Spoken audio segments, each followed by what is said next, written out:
Hi, I'm Jonah, and this is a Learn to Play tutorial for the Ojibwe song called the Flute Song. This is a great song for the flute. It's made for the flute. And it's a relatively simple song compared to a lot of the other songs. It's not like the most basic, but it has a simplicity to it that I think is really beautiful. It really allows for a lot of creativity. Now, if you play it through just once, it's kind of short and simple. It's sweet. It's short and simple and sweet. I really love playing it through multiple times, lots and lots of times. You just keep going around and around with it. And each time you can get more and more creative. You can add your own flair into it. You can really emphasize some notes, hold some notes longer, shorter. You can start learning how to really start doing variations on a theme as you keep going around and around with it. Once the basics are memorized, there's space for creativity. So your fingers can kind of just get lost into into whatever it is that comes through. So it's a great song for that. Now I'm playing this on a high tone flute, a flute in the key of C, and it sounds beautiful on this flute. It would sound beautiful on almost any flute. On a bass tone flute, I think I would play it a lot slower. And on a little pocket flute, I'd probably play it a lot quicker. So whatever it is that you have, give it a go with that and see what comes through. And if you have multiple keys, give it a try on different keys, and you'll see how different keys want to pull out a different feel, even though the melody is the same. Now I'm going to play through the song, and then I'll go through a little bit of how to use this tutorial, and then I'll go through the tutorial itself, and then I'll play another version of the song as well.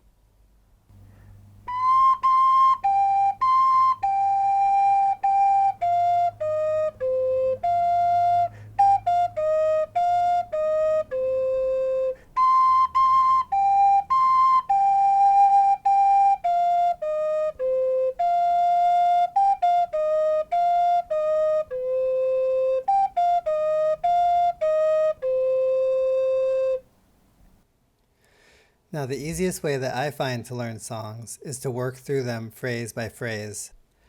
Now, phrases are like sentences. You put a bunch of sentences together to build a story. In the same way, you put a bunch of phrases together to build a song.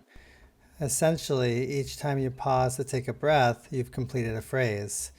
And because in the music we've added these breath marks, you can easily see that the phrases begin and end at each of these breath marks. I've also noted the number of the phrases using these italicized numbers. Phrase 1, 2, and so on. As I walk through each phrase, I'll note anything that's unusual or particularly challenging in that phrase, and then I'll show you how to play it, and I'll play it at a really slow tempo. And at that point, I'd suggest pausing the video and working on that phrase until you have the fingerings and the rhythm pretty well down at that slow tempo, and then move on to the next phrase.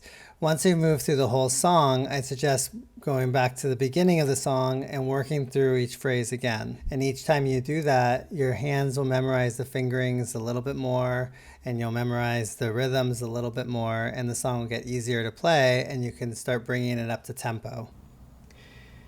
When we look at the flute song, it's a really simple song, and it's sweet that way. The first phrase and the second phrase are the same, and then the third phrase is the tail end of those phrases repeated. And so it's a really simple song structure that works very well.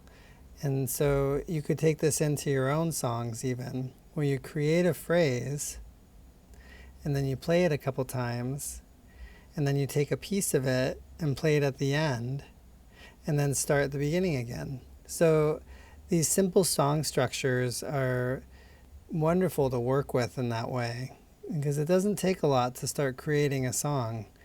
So this is the flute song, and the first phrase is pretty straightforward. There's not a lot of jumping notes. There's mostly consecutive notes. There's these eighth notes here to watch for, as you're moving along. It goes a little quicker through this section. But in general, it's a pretty straightforward phrase. It's just a very nicely put together rhythm and melody that is really sweet.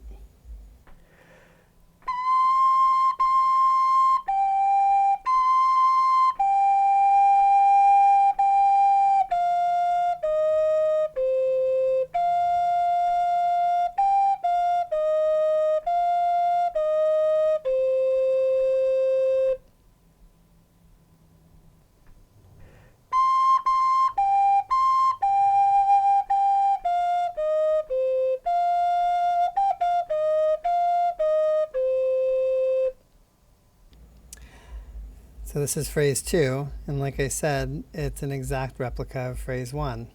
So the one thing about these phrases is they're a little on the longer side depending on your breath capacity. So if you're finding it's hard to get to the end of them, you just might need to take a larger breath or break each phrase up into 2 phrases. So you would just find a spot that feels natural to take a breath, probably after one of these half notes, like here or here, and then you would break it up into a couple phrases.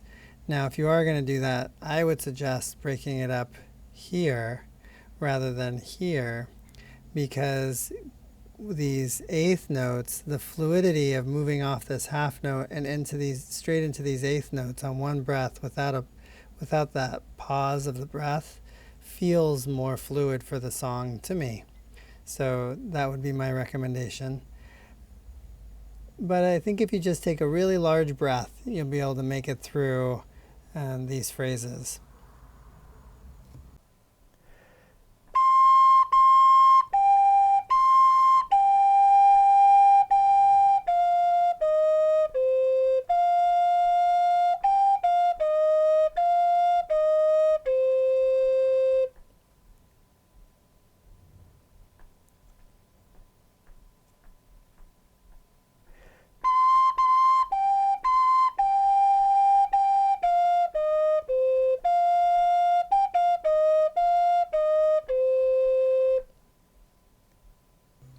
This is the third phrase. And so the third phrase, again, is just an exact replica of this last part of this second phrase. And that repetition right there at the end is a way of creating a feeling of finality. So like I talked about in the very beginning, if you're creating your own songs and you're just using this really simple song structure of a phrase, and then repeat the very tail end of that phrase to create the end of the song, then that tail end, repeating it, gives this feeling of finality to it. So the other thing about this song is the simplicity of it is like a lot of the simple native songs that we've done in these recent Learn to Play videos. Play them through multiple times and you'll start finding places that you can do a lot of improvisation. So that's the other beauty of a sheet music song like this that's really simple, is that you can start creating variations on it, adding trills, playing one louder, one softer. Start creating variations, complete variations, like add totally different notes in places and take some notes out. You can really, get your pencil out, print it up and get your pencil out and start marking it up and changing it up and trying different things.